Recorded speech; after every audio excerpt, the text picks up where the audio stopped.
Alaska, a territory for the physically and mentally strong. Good evening, friends. Tonight, we venture into the frozen darkness of Alaska, where only the strong survive. These terrifying tales will test your nerves. I'd like to know your location and what time you're watching from. Leave your like and subscribe to the channel. Help me reach 1,000 subscribers and unlock more chilling stories from the last frontier. Welcome to the cold, if you dare.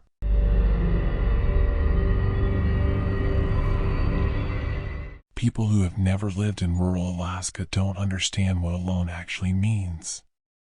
They think they do.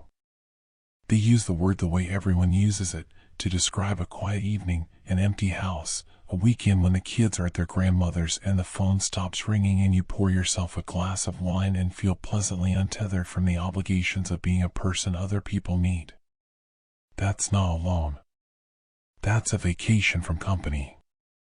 What I found in the interior of Alaska, what I found in the 8 months I spent in a cabin 12 miles outside of a town called Talkeetna, in the shadow of mountains so massive they reorganize your sense of scale permanently, was something that has no comfortable word in American English.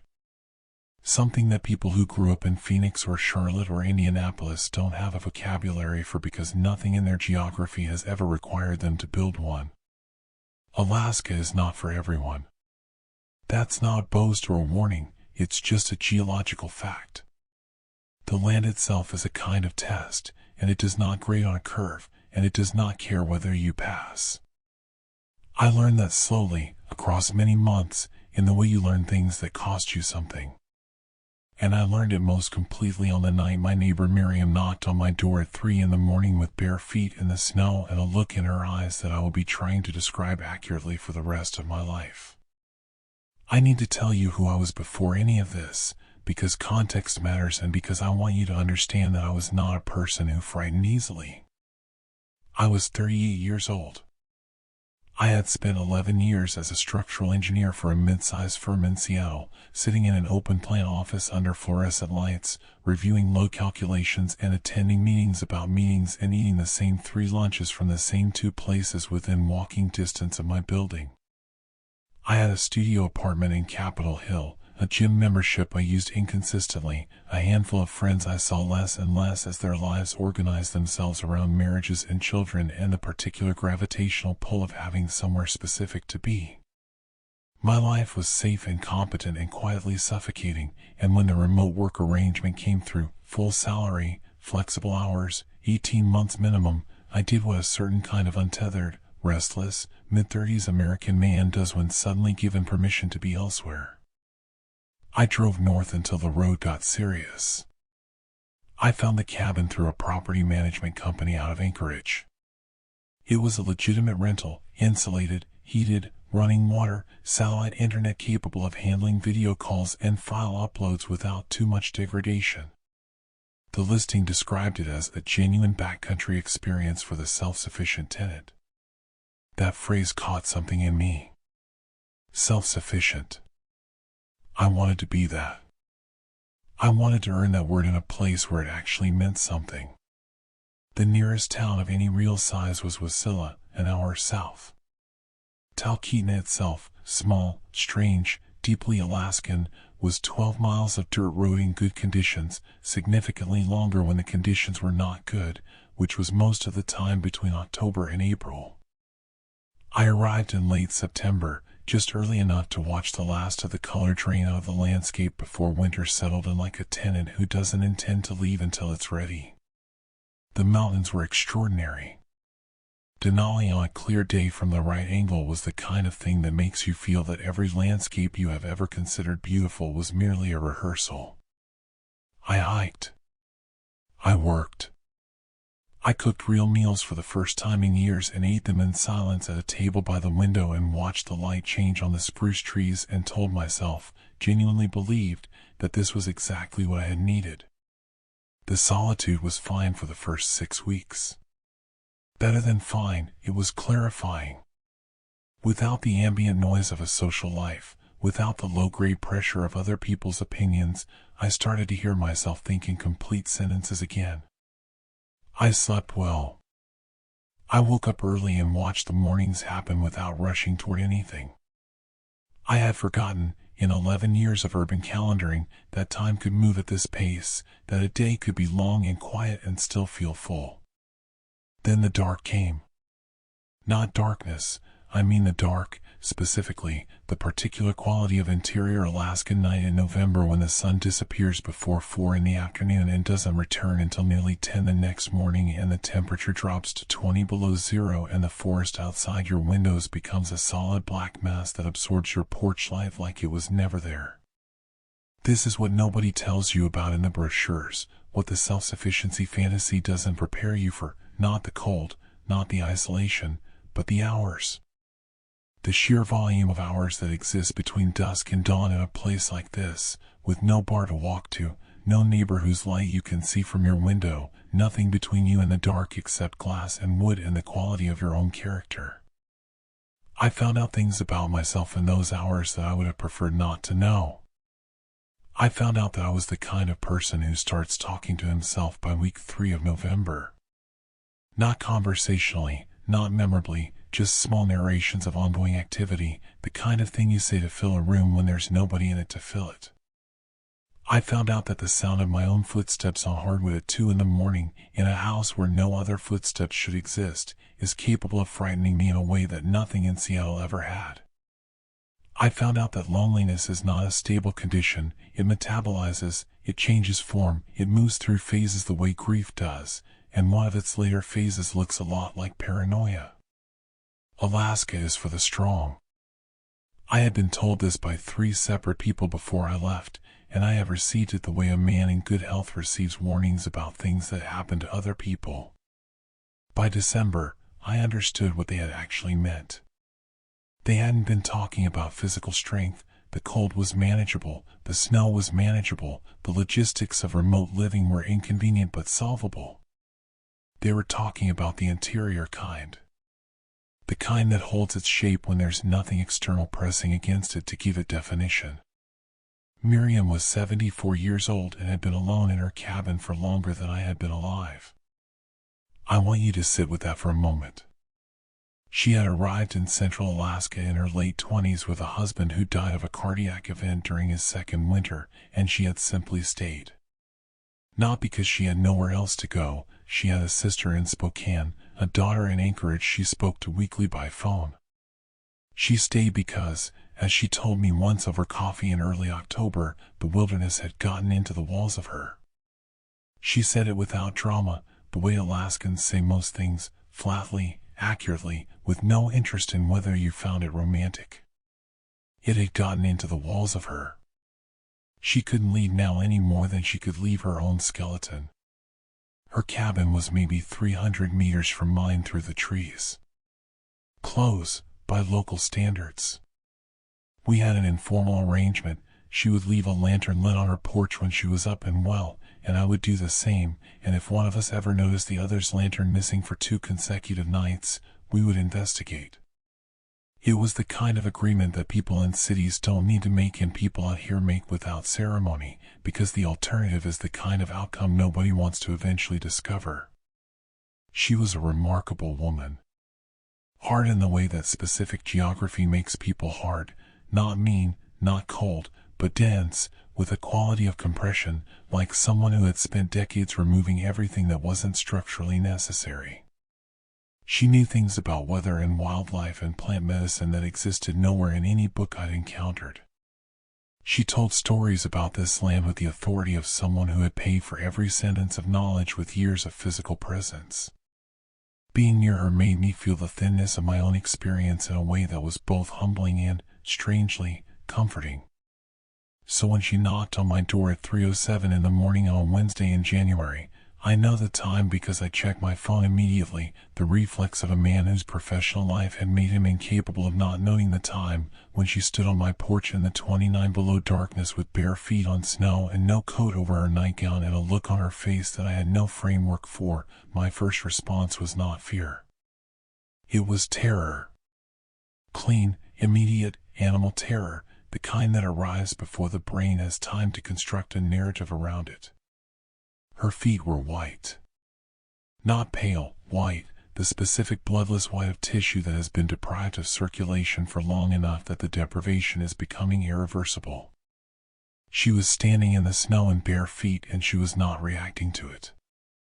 That detail detonated something in the back of my skull, the wrongness of it, the physiological impossibility of standing in -29 snow barefoot and not reacting, not lifting her feet, not showing any sign whatsoever that the cold was registering. I grabbed her arm and pulled her inside.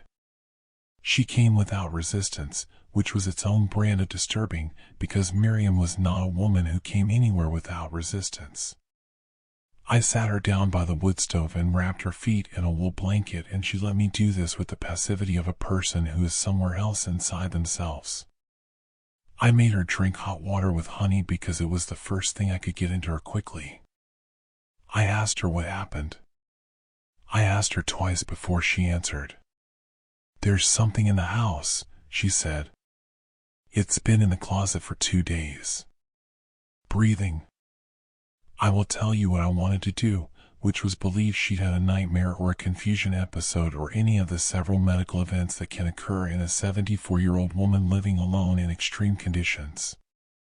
I wanted that explanation badly enough that I could feel the wanting as a physical pressure in my chest, a desperation for something reasonable to hold on to. I looked at her feet. I looked at the fact that she had walked 300 meters through 29 below snow without shoes. Whatever had propelled her out of that house had been more compelling to her nervous system than the certainty of frostbite. You don't do that because of a bad dream. I called her daughter in Anchorage. It was, yes, 3 in the morning, and she answered on the second ring, which told me something about the relationship between a daughter and a mother who lives alone this far out. While we waited for emergency services to navigate the road conditions, which would take the better part of 2 hours from Wasilla, I treated Miriam's feet as best I could with what I had. She would lose sensation in 2 toes on her left foot. The doctors told us this a week later in the clinical, unhurried language of people who have seen this many times. But that was later. That night, while Miriam sat by my stove and came slowly back to herself, I made a decision that I have replayed in my mind with the regularity of a recurring dream. I went to her cabin. I need you to understand why, because it matters. I didn't go because I was brave. I went because I was 38 years old and alone and had spent months convincing myself that I was the kind of person Alaska required you to be, and because something in me needed the validation of finding nothing there, of coming back to my own cabin and saying it was empty. Miriam, it was just the house settling in the cold, having that be the true and complete explanation. I went because the alternative, sitting with her terror at face value, accepting it as reported, required a kind of courage I hadn't yet been tested for. I used a flashlight and I crossed the 300 meters between our cabins in the dark. I want to tell you the dark was like something solid that night, a substance with texture rather than merely an absence of light, but you'd have to have walked it yourself to know exactly what I mean. The temperature was a physical cruelty. Every breath arrived in the lungs like broken glass. The spruce trees around me made sounds in the cold, contractions, expansions, deep wood groans that sounded organic in a way that made every shadow a candidate. Her cabin door was unlocked. She'd left in a hurry. The inside was warm, she kept a good stove and it had been burning long enough to still hold heat. I stood in the doorway with my flashlight and swept it across the main room and found nothing wrong, nothing disturbed, nothing that announced itself as frightening. The ordinary, functional interior of a woman who had stripped her life down to its essentials: a table, 2 chairs, shelves of jarred preserves, a ham radio setup she'd maintained since the 80s. The closet was at the back of the main room. A standard interior door, 6 panels, painted white once and now the color of old bone. I stood in front of it for what I estimate was about 90 seconds, which is a very long time to stand in front of a closet door when you're alone in someone else's house in the Alaskan backcountry at 3:30 in the morning. I opened the door. Empty. Coats, rubber boots, a cardboard box of what looked like old letters, a shelf of folded wool blankets. I stood there with my flashlight and I breathed and I felt the beginning of the enormous relief of the man who went looking for the monster and found only the ordinary dark. And then I registered the smell. Warm. Thick. Animal.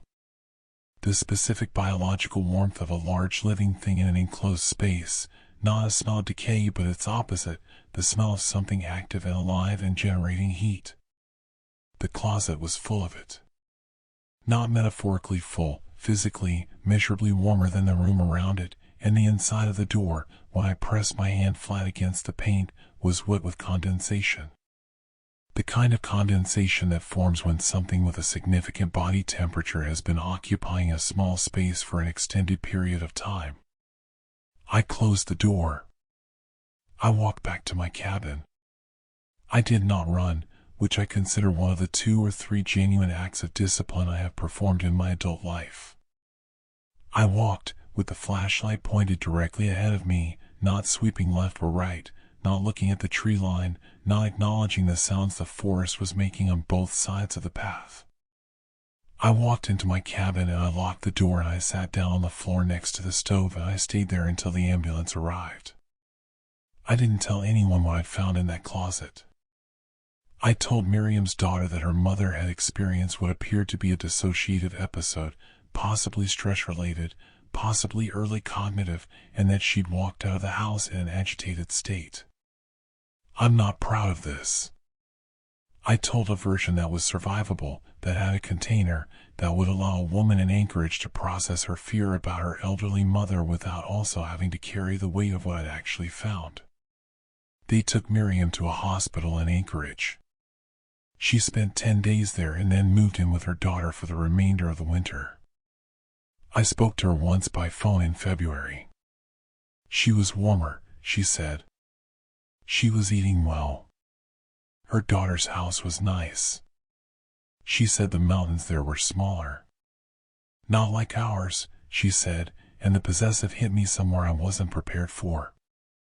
3 days after Miriam left, her cabin caught fire. I saw the glow through my window at around 2 in the morning, a low, spreading orange light through the trees that turned the snow between us amber and red and made the spruce trees look briefly, horribly, like they were on fire themselves.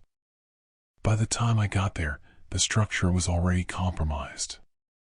I called it in from my satellite phone and stood in the snow and watched it burn the way you watch something you cannot save, which is to say I watched it with a helplessness that felt like it was happening to my body rather than merely my mind. The investigation took 2 weeks. The state fire marshal's office out of Anchorage sent a team, which was itself unusual for a cabin fire this far out. They come when they come, and sometimes that means when the weather permits, and sometimes that means never. I found out later that a neighbor in the area, another remote cabin resident, someone I'd never met, had made a specific request for investigation based on something they hadn't been willing to state directly on the phone. The lead investigator, a quiet man from Fairbanks named Greer who wore the same expression in every circumstance, told me that they found no electrical fault, no accelerant, no viable ignition source. He said this with the professional neutrality of a man who had been trained to report facts rather than interpretations. I asked him about the fire's origin point. He said they traced it to the closet at the back of the main room. I didn't say anything. He looked at me for a moment that lasted slightly too long. "We found something in the ashes you should probably see," he said, and walked me through the burned-out structure to where the closet had been, a scorched rectangle of floor, exposed sky above us, the smell of char and wood ash and something underneath that was organic and dense and wrong. There were footprints in the ash, leading away from the origin point toward the back wall of the structure where the fire had burned through to open ground. Not human footprints. Not any animal print I could identify, and I had spent 8 months learning to identify prints in snow and mud as a function of basic orientation in this landscape. They were large, larger than a human foot, wider than a human foot, 5 toes pressing down with a weight distribution that suggested forward lean, speed. They exited through the back wall and continued into the snow for 11 meters, where they stopped. Not where they became untraceable, not where the terrain changed and the surface stopped recording, they simply stopped. Mid-stride, full print, and then nothing. As if whatever had made them had been lifted out of the world at that exact point and set down somewhere with no surface left to mark. Greer photographed them. He said the photographs would be included in the file. He said the file would be available to me upon request. I left Alaska in March. I told myself I was leaving because the contract had wound down, because Seattle was calling, because I had done what I come to do and it was time. I believed parts of that. The parts one didn't believe, I put away in the same interior cabinet where I keep the smell of that closet and the weight of Miriam's bare white feet in the snow and the image of footprints that stopped in the middle of a field like a sentence that someone has decided, at the last moment, not to finish. Alaska is for the strong. I understand now what that means, not that the place itself is dangerous, though it is, not that the winters will break you if you're not prepared, though they will. It means the place will show you exactly what you are made of, and it will do this without mercy and without apology, and if what you find when the dark arrives and the temperature drops and the silence takes on its full geological weight, if what you find when everything else has been stripped away is something smaller and more frightened than the story you've been telling about yourself, then that is simply the truth of you, reported plainly. The truth of me is this: I went back to Seattle. I went back to the fluorescent lights and the meetings about meetings and the same 3 lunches within walking distance, and I was grateful for every single tedious second of it. Grateful in the specific, bone-deep way of a man who has been outside in terrible cold and returned to a warm room. Miriam died in April. Her daughter called to tell me. She had passed quietly, in her sleep, in the room they made up for her in the Anchorage house. She said her mother had seemed peaceful in her final weeks. Said she'd been sleeping better than she had in years. I thanked her. I said the appropriate things. After I hung up, I sat for a long time at my kitchen table in Seattle, my real kitchen table, in my real apartment, with the city noise coming through the window and the neighbor's television audible through the wall, and I thought about what Miriam had said when I asked her once, in October, why she'd stayed all these decades in a place that had taken her husband and her warmth and every soft edge of life and a softer place might have given her. She had looked at me the way she always looked at me when she thought I was asking a question whose answer I should already know. Because it asked me to, she said. And I'm not a person who says no to something that asks that honestly. I have wondered since then what was in the closet. I have wondered who it was asking, and what the question was, and whether Miriam's answer was always yes. I have wondered whether fire was a response or a release. And I have wondered, with a frequency that surprises me even now, whether the thing that lifted out of the snow 11 meters from the back wall of a burning cabin left Alaska when I did, or whether it simply found new arrangements to make, with people who were perhaps better equipped to receive them. People who belong to the kind of country where the dark is not a metaphor but a fact. People for whom the answer to a question you cannot see clearly, asked by something you cannot name, in a closet that is warmer than it has any right to be, for whom the answer to that question has always, without hesitation, been yes. The file is still available to me upon request. I have never requested it. My wife came back from the dead and I didn't notice for 3 days. That's not how I would have phrased it at the time. At the time I would have said she was found, that she was safe, that the search and rescue team out of Talkeetna had located her approximately 41 hours after she failed to return from a solo afternoon hike on the eastern approach to Denali, and that apart from mild hypothermia and 2 toenails she would eventually lose to frostbite, she was physically unharmed. That's what I told her parents over the phone. That's what I told our neighbor back in Minneapolis when she called to ask if the news was as bad as the Facebook post made it sound. That is the version of events I assembled from available materials and delivered to everyone who needed a version, because that is what you do when the alternative, the thing you actually know, the thing your body had been transmitting on a frequency your mind refused to receive from the moment I saw her sitting in the snow, would require a restructuring of everything you understand about the person you have shared your life with for 11 years. I am going to try to tell you the true version now. I owe it to myself, if not to her. We had come to Alaska in early October, which I understood in retrospect was the first of many decisions I had made that fall that looked reasonable in the planning phase and revealed their actual nature only in execution. October in the Alaska range is not October anywhere in the continental United States. October in the lower 48 is apple orchards and football and the specific American coziness of a season that has decided to be beautiful about dying. October at the base of Denali is a terminal negotiation between the last of the accessible weather and the first of the winter that will make the region genuinely, consequentially inhospitable until April. The windows close fast and they close without warning, and the landscape does not post signs about this because the landscape is not in the business of managing your expectations. Claire had wanted Alaska for 3 years. That's important context. This was not my idea imposed on a reluctant partner. This was her dream, specifically her dream, the kind of sustained specific longing that a person returns to in conversation with a consistency that tells you it's not casual interest but something seated deeper, something with roots. She had grown up in suburban Connecticut, the daughter of an orthodontist and a woman who managed a regional nonprofit, in a house where the wilderness was a concept you appreciated through glass, through the windows of a Subaru on a fall drive to a state park that had bathrooms and a ranger station and a cell signal that worked fine. She had spent her adult life in cities, Boston for graduate school, Chicago for the first job, Minneapolis for the life we built together, and somewhere in those years she had developed a hunger for something that cities could not feed, something that could only be found in landscapes that were genuinely indifferent to human presence. I loved this about her.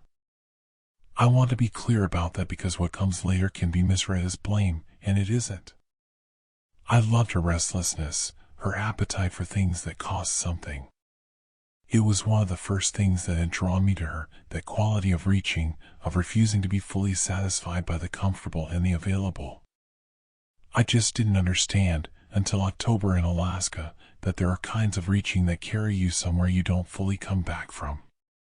We stayed in a rental cabin outside of Talkeetna, which sits at the confluence of 3 rivers about 100 miles north of Anchorage and serves as the primary base for Denali expeditions, a town that has the specific personality of a place that exists at the edge of something massive, practical, unsentimental, quietly proud of its proximity to a thing most people will only see from below. The cabin was good. Clean, warm, stocked with enough firewood to survive a week without resupply, with a view from the back porch that on clear mornings included Denali itself, the summit so high above the surrounding terrain that it appeared to occupy a different layer of atmosphere entirely, white and absolute and present in a way that made every other thing in the visual field feel provisional by comparison. The first 4 days were everything she had wanted them to be. We hiked. Not technical routes, day hikes on maintained trails, the kind appropriate for 2 people in good physical condition who are not climbers and have no illusions about being climbers, trails that showed you the landscape without asking anything unreasonable in return. We saw moose twice. We saw a dull sheep on a ridge above the tree line, white against gray rock, watching us with the specific incuriosity of an animal that has correctly assessed us as non-threatening and irrelevant.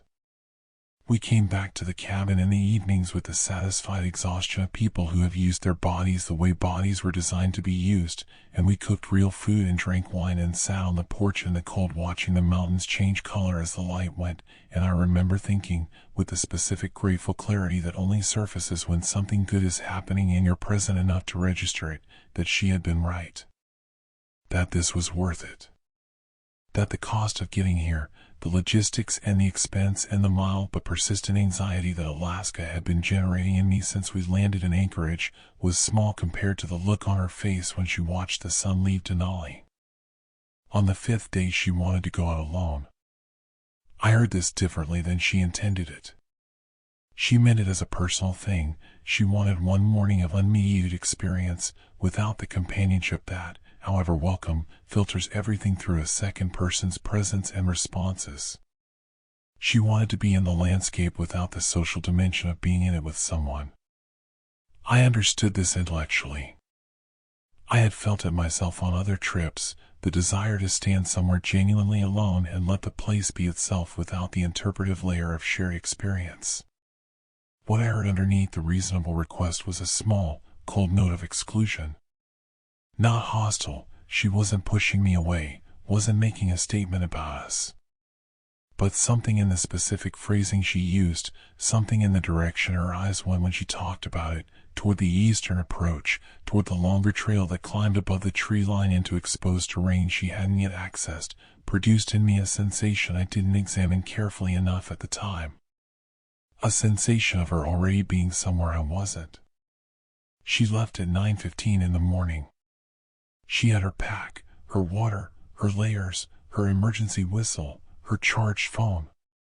She told me she'd be back by 3. She kissed me at the door with the specific warmth of a person who is happy, who is moving towards something she wants, who has no awareness that anything significant is about to happen. I watched her walk down the trail until the trees took her. By 5 o'clock the temperature was dropping toward the 20s and she had not returned and her phone was going straight to voicemail. I called the search and rescue coordination line out of Talkeetna. The woman who answered asked me a series of questions in a tone that was calm and professional and that I found, in my fear, both reassuring and terrifying. Reassuring because competence is reassuring, terrifying because the fact that she had a protocol for this meant that this was a thing that happened regularly to people who had made the same decisions I had made, brought the people they loved to the same beautiful and lethal landscape and watched them walk into it. The search team found her at approximately 2:30 in the morning, roughly a mile and a half off the marked trail, in a clearing above the tree line where the snow was consistent and undisturbed except for the small dark shape of her sitting in the center of it. Sitting. Not lying, not collapsed, sitting upright, cross-legged, her hands resting on her knees, facing the tree line. Alive, breathing, responsive to her name.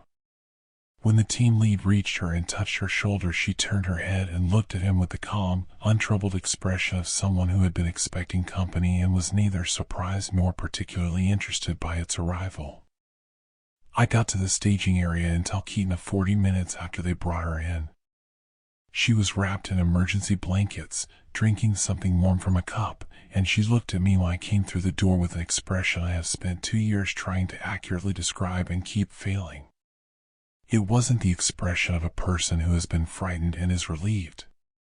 It wasn't the expression of a person who is grateful for rescue. It was the expression of a person who has been interrupted. I held her for a long time. She held me back, thoroughly and warmly, and said the right things. "I'm okay. I'm sorry you were scared. I got turned around and my phone died," and I believed her because I needed to believe her, because the alternative was a door I wasn't equipped to open in a staging area in Talkeetna at 3 in the morning with a search and rescue team drinking coffee 8 feet away.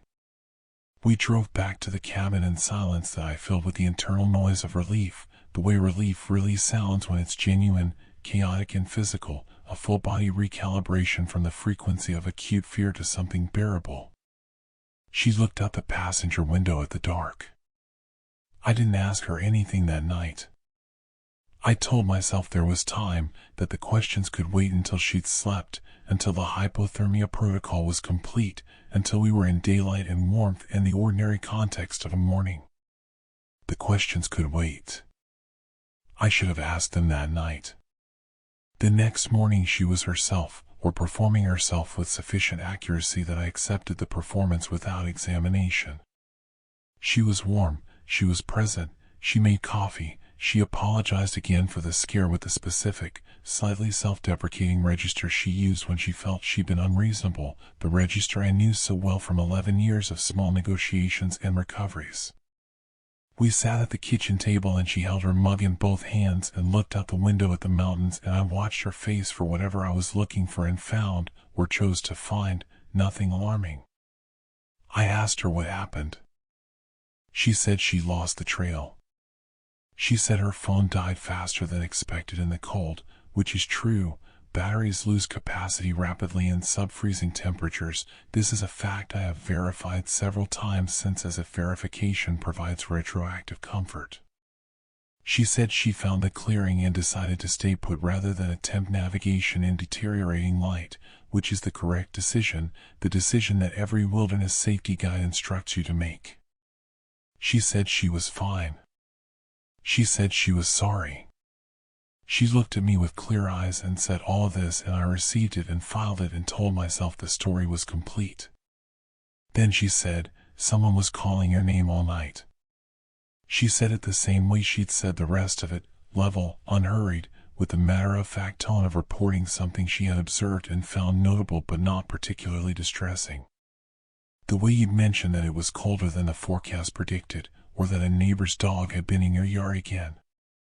She said it and then took a sip of her coffee and looked back out the window.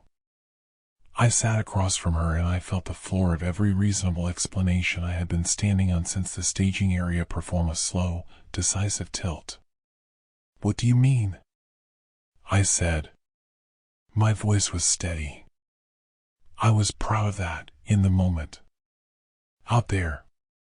While I was waiting. She turned the mug in her hands. Someone was calling your name. Not mine, yours. For hours. I thought maybe it was you, coming to find me. But it was always from a different direction. Every time I thought I had a direction, it came from somewhere else. She was not disturbed by this. That was the horrifying part. More unsettling than the content of what she was saying was the effective flatness with which she was saying it. She was reporting it the way you report a fact you have already processed and arrived at a conclusion about. She had spent the night alone above the tree line in the Alaskan interior while something called my name from the dark in multiple directions, and she had processed this, and her processing had arrived somewhere I could not follow. Weren't you scared? I asked. She considered this with a seriousness that made my stomach move.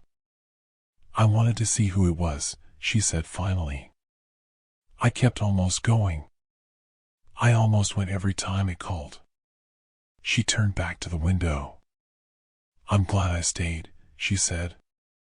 And then, I think, we flew back to Anchorage 2 days later and flew home to Minneapolis the day after that, and I watched my wife move through airports and security lines and the ordinary infrastructure of civilian travel, and I watched her perform normalcy with a precision and a consistency that should have reassured me and didn't, the way a word you've said too many times stops meaning anything, the way familiarity can curdle without warning into uncanniness if you look at it from the wrong angle.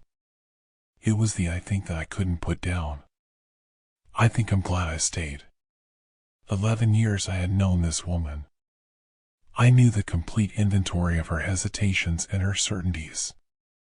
I knew which things she was ambivalent about and which things she was not. She was not ambivalent about survival.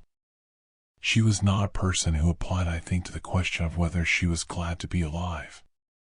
Back home in Minneapolis, in our house, in the context of our normal life with its normal sounds and its normal light and the specific gravitational comfort of a place that knows you and has absorbed the years of your presence into its walls, back there she was fine. This is what makes the whole thing so difficult to talk about, so hard to bring to anyone without watching their eyes do the specific thing eyes do when they're deciding whether what you're saying qualifies as a mental health concern.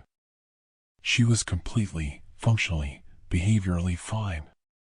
She went back to work. She called her mother. She bought groceries and made dinner and laughed at things on television and held my hand in the dark the way she had always held my hand in the dark.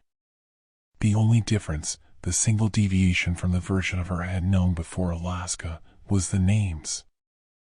I found them in February, for months after we came home, during a Sunday afternoon when she was visiting a friend and I was doing the kind of aimless domestic moving through rooms that a quiet house invites.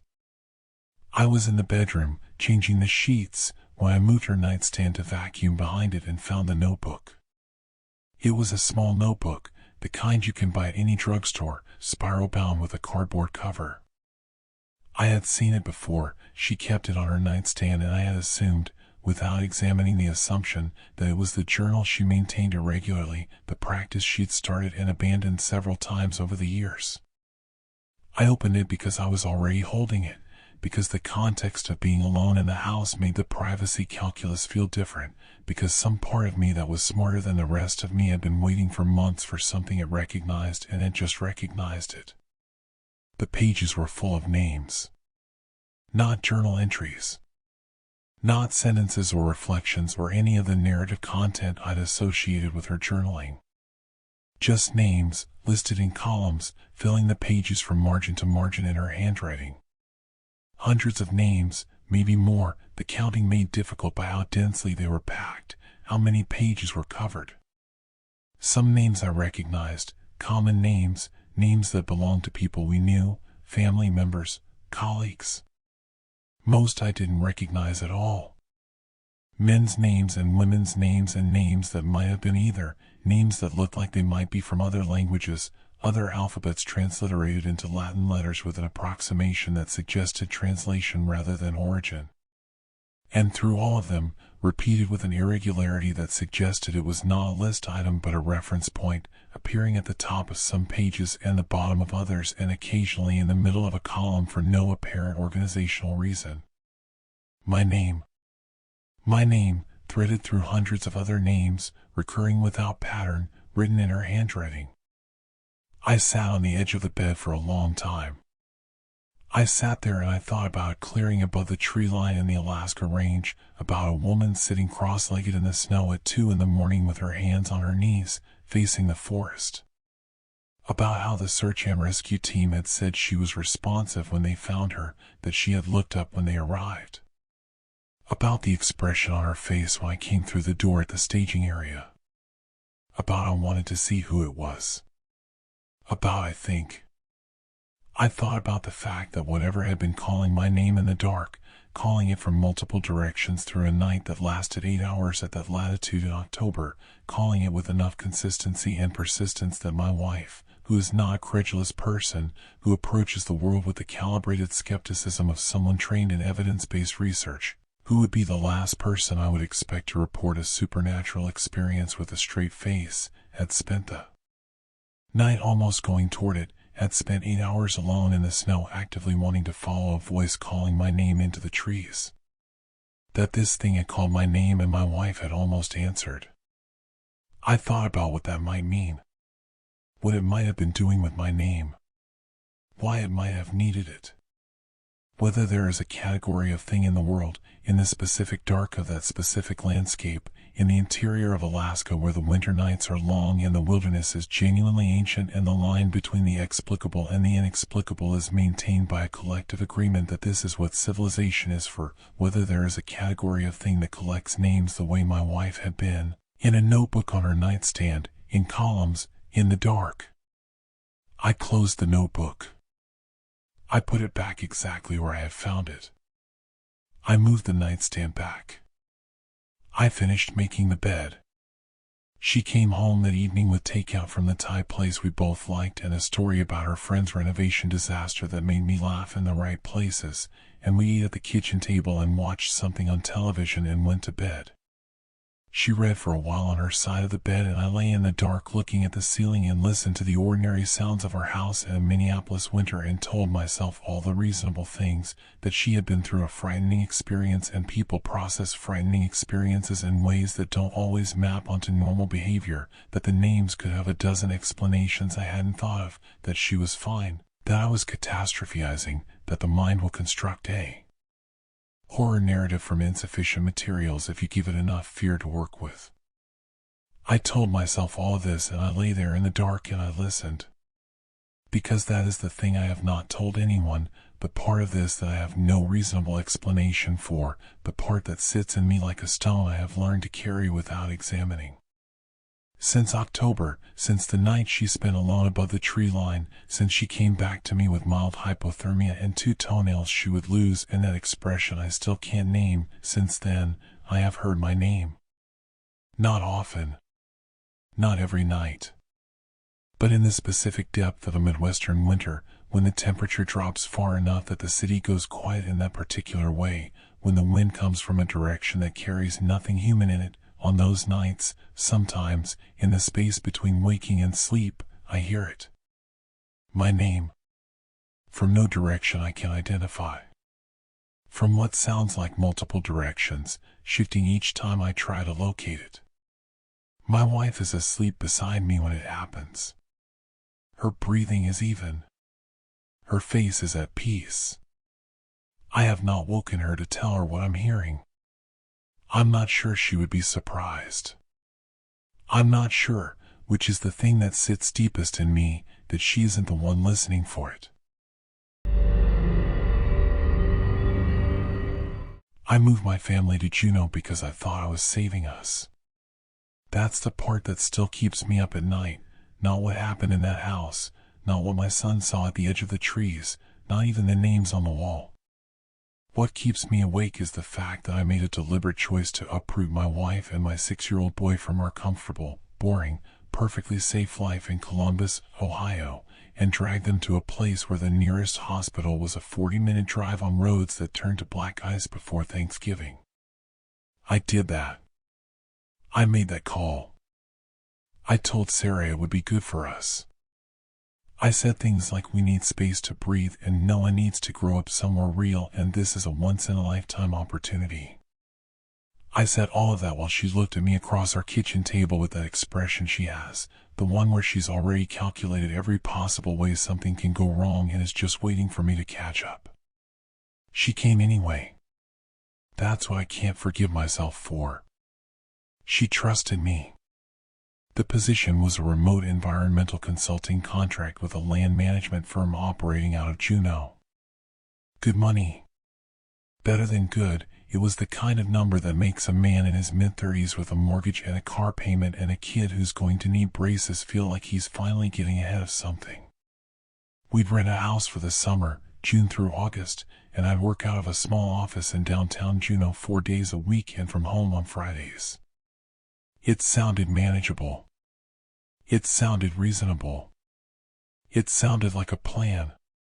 What the rental listing didn't fully communicate, what photographs can never really communicate about southeastern Alaska, is the quality of the silence. Not peaceful silence. Not the kind of silence you get in the suburbs at 2 in the morning when the neighbors are asleep and the traffic has died down. This was something older and heavier, the kind of silence that has weight and texture, that presses against the windows at night like it's testing the glass. Juneau sits at the base of mountains that don't apologize for their size, and the tree line comes right up to the edge of civilization in a way that made me feel, from the very first week, like the town existed on borrowed land. Like the wilderness was merely tolerating our presence. The house was on the outskirts, maybe a quarter mile from the nearest neighbors, backed by a dense stretch of Sitka spruce and hemlock that started 50 feet from our back porch. The real estate agent who handled the rental, a cheerful woman named Debbie who wore fleece vests every single day regardless of temperature, told us that black bears occasionally came through the yard but that they were generally harmless if you kept the garbage secured. She said it the way you'd mention that the dishwasher runs a little loud. Just something to be aware of. Nothing to worry about. By early July, I had developed a habit of standing on the back porch with a cup of coffee in the mornings and staring into the trees. I told Sarah it helped me think. That was partly true. The other part, the part one didn't say out loud, was that I'd started to feel watched. Not dramatically, not in the way you feel watched in a horror movie where the music swells and something moves in the shadows. It was subtler than that. It was the sensation of eyes on the back of your neck in a way that made you very slowly, very carefully, not want to turn around too fast. Like whatever was looking at you might spook if you moved suddenly, and you weren't sure yet whether you wanted it to run or stay. Noah loved the yard. 6-year-olds are not equipped to understand the concept of too much space. To him, those 50 feet of open grass between the porch and the tree line was a kingdom, and he moved through it with the absolute confidence of someone who has never had a reason to be afraid of anything. He caught grasshoppers in the tall weeds near the fence. He threw rocks at stumps. He came inside with mud on his knees and pine needles in his hair and a specific kind of happiness on his face that I hadn't seen in Columbus, a satisfaction that came from genuine physical freedom, from burning real energy in real space. That was why I didn't listen carefully enough the first time he mentioned the old man. There's an old man who stands at the edge of the trees, he told me on a Tuesday evening in mid-July, while Sarah was washing dishes and I was sitting at the kitchen table with my laptop. He said it the way children say things, not with drama, not with fear, just as a simple transfer of information. Like he was telling me the sky was blue. Like he expected me to already know. I looked up from the screen. What old man, buddy? He's just there, Noah said, already losing interest, already moving toward the living room and whatever cartoon was waiting for him. In the afternoon. He just stands there and looks. I went outside that evening and walked the perimeter of the yard. I checked the fence line. I walked to the edge of the trees and looked into them for a while. The forest absorbed my attention in that specific way dense forest does. Your eyes keep finding depth, keep finding layers, and there's always the sense that the next layer back is too dark to read. I didn't see anyone. I told myself Noah had seen a shadow, or a tall stump, or the particular way afternoon light comes through spruce trees at a low angle and turns everything into silhouettes. I told myself this with the practiced efficiency of a man who has been telling himself reasonable things for a long time. Over the next 2 weeks, Noah mentioned the old man 4 more times. Always in the afternoons, always at the edge of the trees, always in the same unhurried, matter-of-fact tone. Never fear. Never urgency. He described the man as very still and dark, not dark-skinned, he clarified when I pressed, just dark, like he was made of something darker than the air around him. He said the man wore old clothes. He said the man didn't wave. Sarah heard the second or third mention and gave me a look across the room, the look, and that night after Noah was in bed we stood in the kitchen and had the quiet, controlled version of an argument that long married couples develop, the one where every sentence is doing double and triple work, where what you're saying and what you mean occupy completely different frequencies. We should ask the neighbors, she said. I already checked, I said. There's nothing out there. You checked once, she said, and turned back to the counter. I want to be honest about something. I started to wonder, around that time, whether I had made a catastrophic mistake. Not just about the house, not just about the summer. About all of it. About the whole geography of the decision, the money, the contract, the romance I'd constructed around living somewhere wild and raw and real. I'd been so convinced, sitting in our living room in Columbus, that there was something we were missing. That comfort had made us soft, that proximity and convenience and the guaranteed safety of a subdivision had cost us something essential. I wanted my son to know risk. I wanted him to understand that the world was large and indifferent and genuinely beautiful because of that indifference. What I hadn't accounted for was the way indifference actually feels when you're standing in it. The way the mountains around Juneau don't look at you any differently than they looked at the Tlingit people 300 years ago, or the glacier 10,000 years before that. The way the forest at the back of a rental property at 11 o'clock at night, when the peculiar Alaskan semi-dark settles in and the air smells like cold water and wet bark and something alive you cannot name, does not give a single solitary damn whether you are afraid or not. I started locking the back door. Then, on the first Thursday of August, Noah stopped mentioning the old man. Just like that. The subject closed. He came inside from the yard one afternoon, helped himself to a glass of juice, sat down at the kitchen table, and when I asked, casually, trying not to make it a thing, he looked at me for a moment before he said it. He asked me to stop telling you. I put my coffee cup down on the counter very slowly. What did you say? He said stop telling you, Noah repeated, without particular concern, and went back to his juice. I asked Noah to describe the conversation. How close had the man come? Did he speak out loud, Or did Noah just somehow know what he was saying? Had he ever come into the yard? Had he ever touched Noah? My son answered my questions with the patience of a child who finds adult fear slightly tedious. No, the man had never come into the yard. He always stayed at the tree line. He hadn't spoken out loud exactly. Noah struggled to articulate this, the way children struggle to articulate anything that doesn't have a clean word attached to it. He just told me, Noah said finally. Like how you know things sometimes. I didn't sleep that night. I lay on my back in the dark and listened to the house breathe, the particular settling sounds of an old structure in cool air, the soft percussion of a structure that has been here for decades and seen things it hasn't been asked to report, and I thought about my son standing 50 feet from a tree line in a state with the highest rate of missing persons per capita in the country. I thought about Anchorage, where there are neighborhoods that feel like any other American city, Starbucks and Home Depot and traffic lights. I thought about Fairbanks, which a colleague had once described as the place where the country ends and something else begins. I thought about all the rational, reasonable, professionally organized reasons I had for being here, and I lay in the dark and let those reasons dissolve one by one until all I was left with was the sound of the house and the knowledge that 50 feet from where my son slept, a forest started that went on for an unknowable distance without a single light in it. The next morning, I went to check Noah's room before he woke up.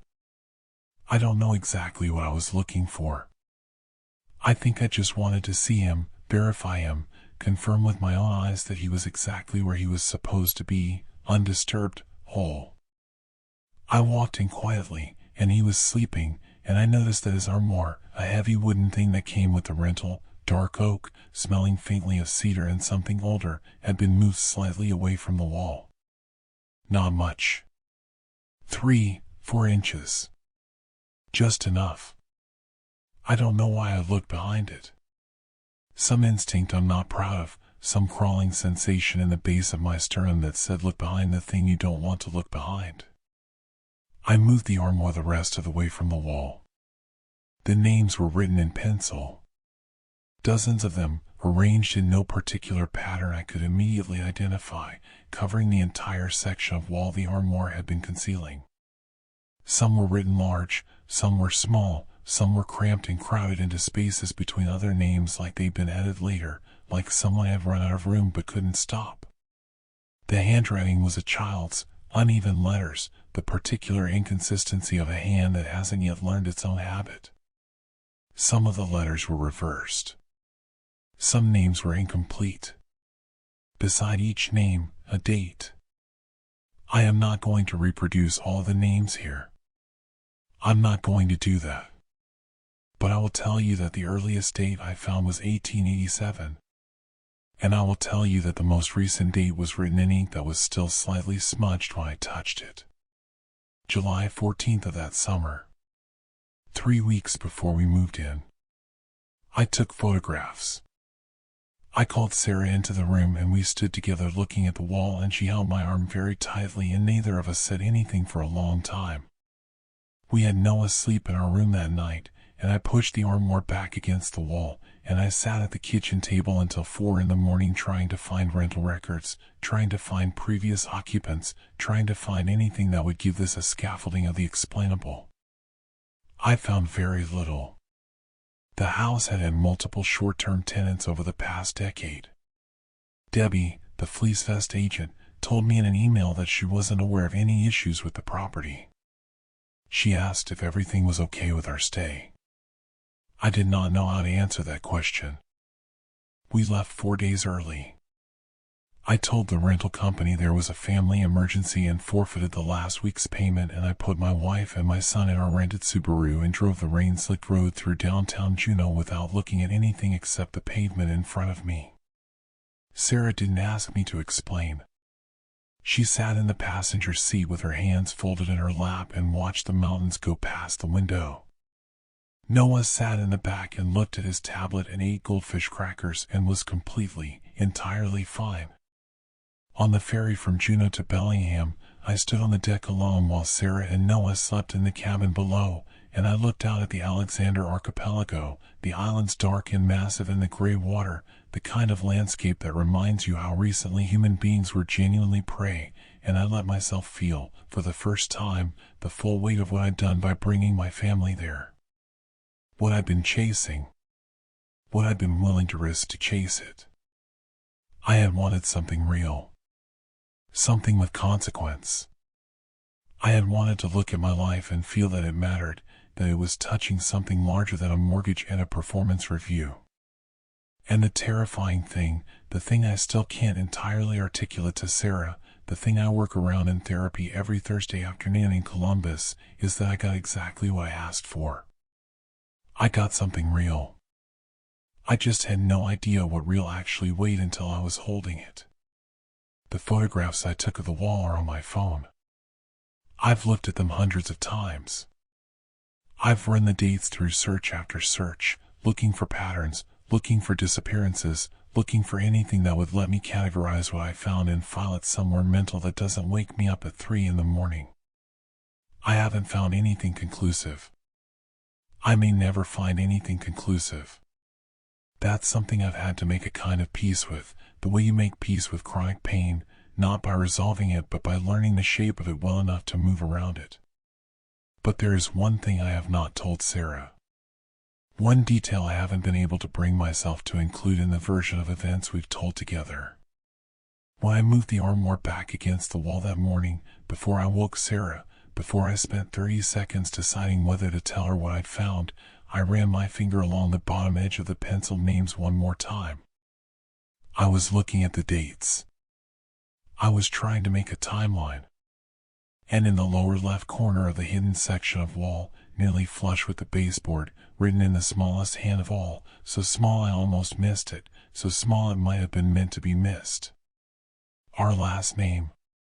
No date beside it. Just our name, written in a child's handwriting. The same cramped, uneven letters, the same reversed S that appeared in several of the other names across the wall. Our last name. All 3 of us sharing it, of course. But only 2 of us had slept in that room. I have thought about this almost every day for the past 3 years. I have measured it from every angle I can find. I have constructed every rational explanation available and stood inside each one long enough to test its walls. I have told myself that a previous child tenant could have known a family with our name. I have told myself that coincidences of this kind are more statistically probable than they feel. I have told myself that the smudge on that July 14th date could have been old, could have been moisture, could have been anything. I have told myself all of this, and I continue to tell myself all of this because I have a wife and a son and a mortgage and a life, and I do not have the luxury of falling apart over something I cannot prove. But my son is 9 now. And last month, while we were driving home from his baseball practice, he said something that I haven't been able to put down since. We were sitting at a red light, talking about nothing, his batting average, what we wanted for dinner, and he went quiet for a moment the way he sometimes does, and then he said, in a tone so casual it was almost offhand, "Dad, do you ever think about the man in the trees?" I kept my eyes on the light. I kept my hands on the wheel. I kept my voice completely level when I said, "What made you think of that?" He shrugged. "I don't know. I just feel like he thinks about us." The light turned green. I drove us home. My father was not a man who admitted to being afraid of anything. I want you to understand that before I tell you the rest of this, because it matters more than almost anything else I'm going to say. Dale Mercer was 51 years old in the fall I'm talking about, a man built by 23 years of pipe fitting in industrial plants across the Pacific Northwest, a man whose hands looked like they'd been assembled from spare parts and whose idea of vulnerability was admitting that his coffee had gone cold. He had hunted in Montana, in Wyoming, in the dense wet forests of the Oregon coast. He had field-dressed elk in the dark at altitude with a headlamp strapped to his forehead and blood to the elbows and the kind of absolute calm that some men are simply born with and others spend their whole lives constructing imitations of. He was not performatively tough. He was just genuinely, structurally unfrightened in a way that I had spent my entire life trying to understand and failing to replicate. I was 15 years old. I was not any of those things. I had been on 4 hunting trips with my father before this one, all of them in the lower 48, all of them within a 2-hour drive of a town with a hospital and a cell signal and the fundamental reassurance of other human beings going about their ordinary lives within shouting distance.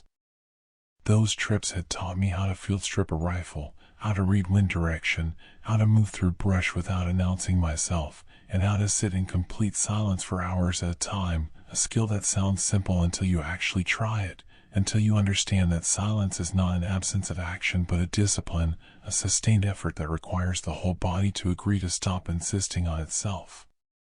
This trip was different.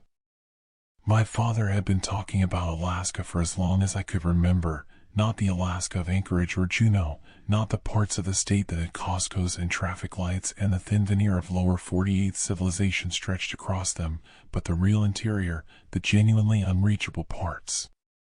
He had a friend from his Union days, a man named Haskell who had retired to Fairbanks and guided hunting parties into the bush every fall, and after years of planning that kept getting postponed by overtime schedules and my parents' marriage and my mother's concerns, which were specific and reasonable and which my father heard and set aside with the loving, absolute certainty of a man who has decided, he finally made the call and booked the trip. Caribou season. Interior Alaska.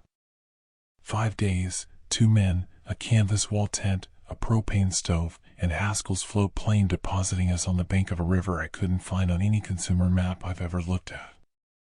My mother hugged me at the Fairbanks airport for longer than she usually did.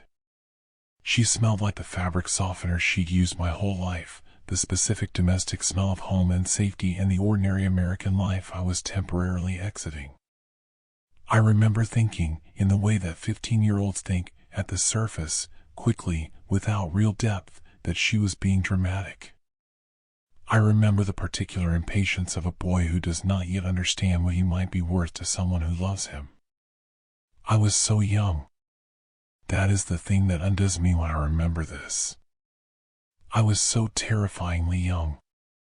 Fairbanks itself, even Fairbanks, which is a real city with real infrastructure, a university, restaurants, an airport, carries in its atmosphere a specific quality that I have never encountered anywhere in the continental United States. There is a quality to the light, to the way the city sits in its enormous surrounding landscape, that communicates with total honesty that you are at the edge of something. Not the edge of civilization in the romantic, frontier sense, but the edge in the literal, physical sense, the way a table edge is an edge, where you are on one side of it and a long drop is on the other.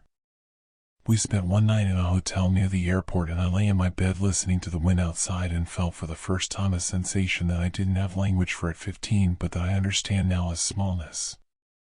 Not the pleasant kind of smallness you feel in a cathedral or under a clear night sky, when the scale of things makes you feel briefly connected to something larger than yourself. This was the other kind. The kind that just makes you small. Haskell picked us up in a truck at 6 in the morning. He was a big Alaskan man, not tall so much as dense, like he'd been compressed over many winters into a form that took up less space than it ought to, and he spoke with the economy of someone who had spent decades in places where unnecessary words cost something. He and my father communicated in a register I wasn't fully fluent in yet, the shorthand of men who share a reference point for physical risk. They talked about the route. They talked about weather windows. They talked about caribou movement in language that sounded scientific and felt instinctive. No one talked about the things to be afraid of, because that was not how either of them operated, and I was 15 and trying to prove something and wouldn't have admitted to fear for any price you could have offered me. The float plane set us down on a gravel bar beside a river that had no name on Haskell's handwritten map, or if it had a name it was in a language that predated the kind of naming I was familiar with. The sound of the Cessna's engine fading into the immense silence of the interior was one of the most frightening sounds I have ever heard in my life, and I registered it as frightening and immediately filed it under your fine. This is what you're here for, which is what 15-year-olds do with information their bodies are trying urgently to communicate. The silence that replaced the engine noise was not like any silence I had experienced before. Not Haskell's economy of words, not the cabin quiet of a Sunday morning before the house wakes up. This was silence with mass and dimension, a silence that made you aware of your own sounds in a way that felt accusatory. The crunch of gravel underfoot. The slight sound of your own breathing. The synthetic whisper of jacket fabric against jacket fabric when you moved your arms. In a place this quiet, a human body sounds like an interruption. We made camp on the second day, after Haskell had gone back out for the last supply run and before he was scheduled to return. The wall tent was 12 by 14 feet of canvas and conditional warmth, anchored against a stand of black spruce that the wind had bent over the decades into a gallery of permanent lean. Inside it, with the propane stove going and the lantern lit and our gear organized along the canvas walls, it felt survivable. Felt, I said. The word is doing important work there. We had seen caribou. Not close, distant silhouettes moving across a hillside maybe 600 meters out, the kind of sighting that confirms the place is real and the hunt is possible without yet asking anything of you. My father had glassed them for a long time without speaking. I watched his face and saw something there I didn't see in him often, a quality of absorption, of absolute present tense engagement, that made him look younger and more purely himself than the version of him I knew from home. I remember thinking that I understood him better in that 10 minutes of watching him watch caribou than I had in 15 years of living under the same roof. I remember thinking that I wanted to be the kind of man who had somewhere to go that made him look like that. What I didn't understand yet, what the interior of Alaska was in the process of teaching me, was the difference between a place that makes you feel alive and a place that reminds you what being alive actually costs. The first night was uneventful. Cold, deeply cold even inside the sleeping bag rated to -20, with a quality of darkness outside the canvas that was dense and absolute. I slept badly in the specific way of a person whose nervous system is running at a frequency slightly higher than sleep requires, the way you sleep in a hospital waiting room or on the first night in a place that hasn't yet decided what it thinks of you. My father woke me at what I found out later was about 2 in the morning. He wasn't shaking me, he was simply awake, sitting up in his sleeping bag, completely still, the way a hunting animal goes still. I came awake looking at the side of his face in the dark, and even in the dark I could see that he was listening to something. "Don't move," he said, in a voice so quiet it was barely air. I didn't move. I listened. At first I heard nothing beyond the baseline sounds of the Alaskan interior at night, the distant, barely there sound of the river, the occasional tick of the stove cooling, the low breath of wind against canvas. And then I heard it. And once I heard it I could not unhear it, could not reorganize my senses to exclude it the way you can sometimes talk yourself out of hearing things at the edge of audibility. Something was moving around the tent. Not through it, not past it, around it. Steadily, continuously, at a pace slightly slower than walking.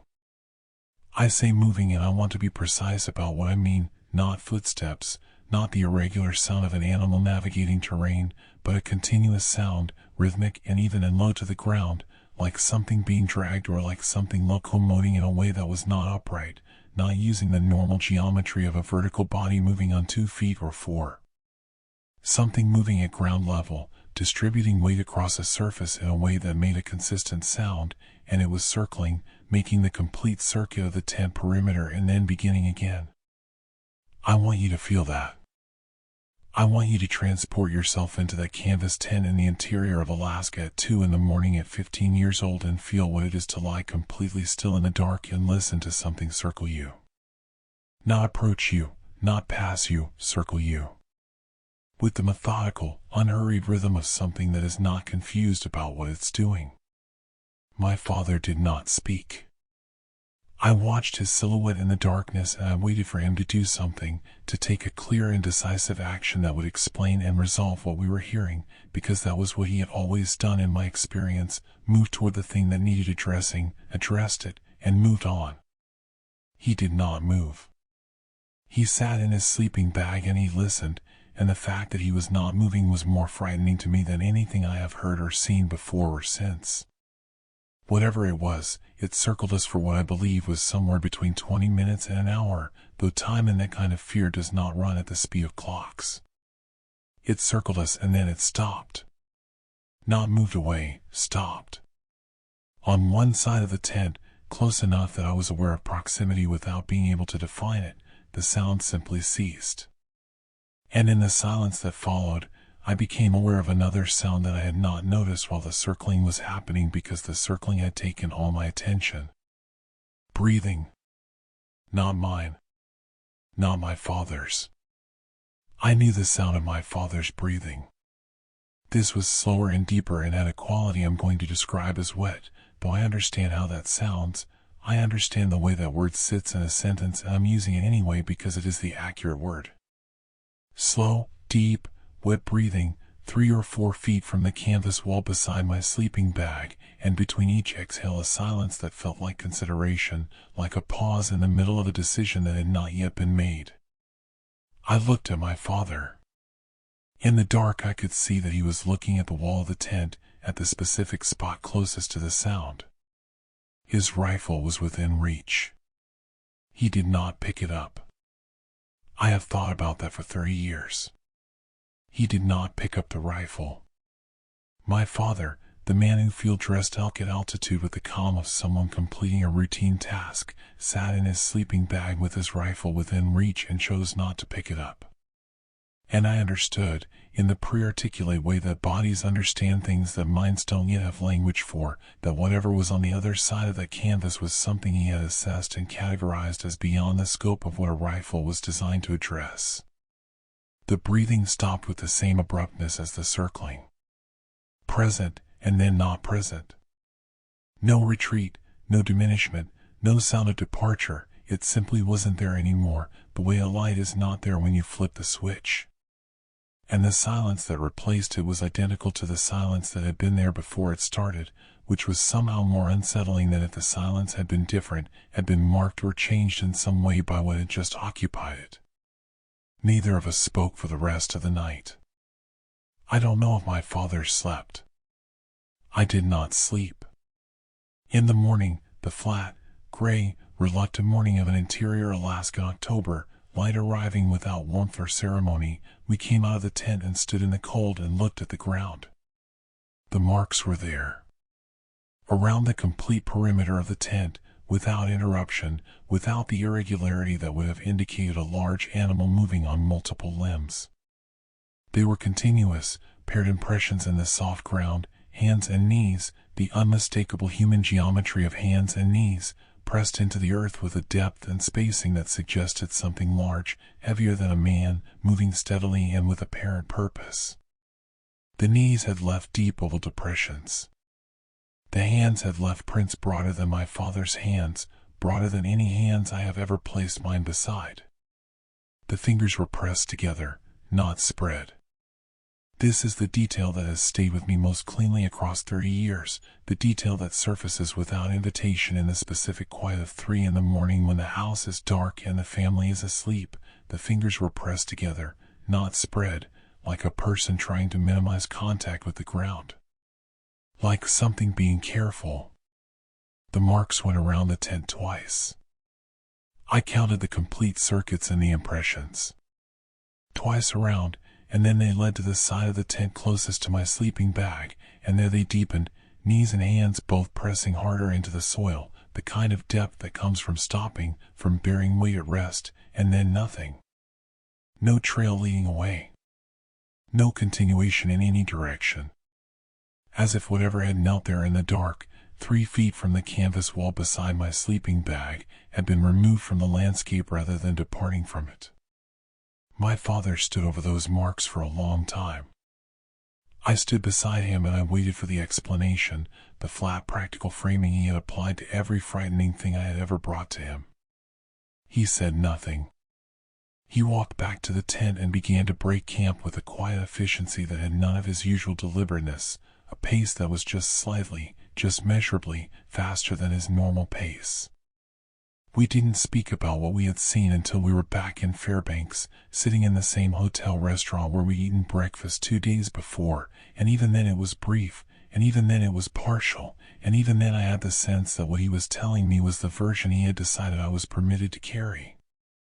He said, "There are things up there that have been there longer than we have. You give them respect and you don't ask too many questions." I asked him what he thought it was. He looked at his coffee cup for a moment. "Something that was deciding," he said, and decided to move on. He never took me back to Alaska after that. I asked him, the following year and the year after, and each time he found a reason, work, weather, the timing wasn't right. Eventually I stopped asking. Eventually we hunted in Wyoming instead, in Montana, in familiar places with familiar rules, in landscapes that had the decency to show you what they were. My father died of a stroke 5 years ago. He died in the hospital in Portland where he'd been born, surrounded by family, with the specific grace of a man who had made his peace with the things he carried. I sat beside his bed in the last days and I thought about that morning in Alaska more than I thought about almost anything else from our shared life together, the way he stood over those marks, the speed with which he broke camp, the words he had chosen and the larger number of words he had not. I thought about the fact that my father, the man who had hunted in 7 states, who had never in my experience declined a physical confrontation with anything the natural world had offered him, had sat in a sleeping bag with a loaded rifle within arm's reach and made the conscious decision not to pick it up. I have 2 kids of my own now. A girl who is 17 and a boy who just turned 15. My son has been asking me to take him hunting. He is exactly the age I was. He has my father's hands, broad, capable, built for use, and my father's quality of stillness, that particular composure that some males inherit directly across a generation like a skipped stone landing on the same point of the water. He wants to go to Alaska. He has said it twice now, in the specific way that means he's been thinking about it longer than twice.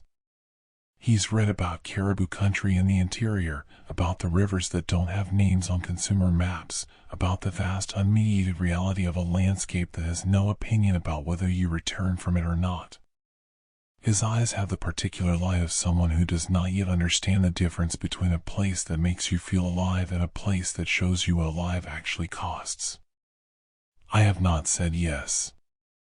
I have not said no. I have said let's talk about it in the voice I learned from my father, the voice that is not a no but is also not a yes, the voice that is buying time while the speaker decides how much truth the listener is ready to receive. I think about those marks in the ground. I think about the fingers pressed together, careful, deliberate. I think about my father's rifle leaning against the canvas wall, within reach, never lifted. I think about the word my father used. Deciding. And I think about the fact that whatever it was had completed its decision and moved on, and I have never once, in 30 years, been able to make myself fully confident about what that decision was. Whether it looked at the 2 of us on the other side of that canvas wall and found us insufficient for whatever purpose had brought it there. Whether it moved on because we were too small a thing for its attention, or because it was patient, or because it was waiting for us to come back. Whether it is still there, in that nameless country between the named places, circling something in the dark with the steady, unhurried rhythm of something that has no relationship with urgency because it has no relationship with time. My son is 15 years old. He has my father's hands. I have not yet decided what to tell him.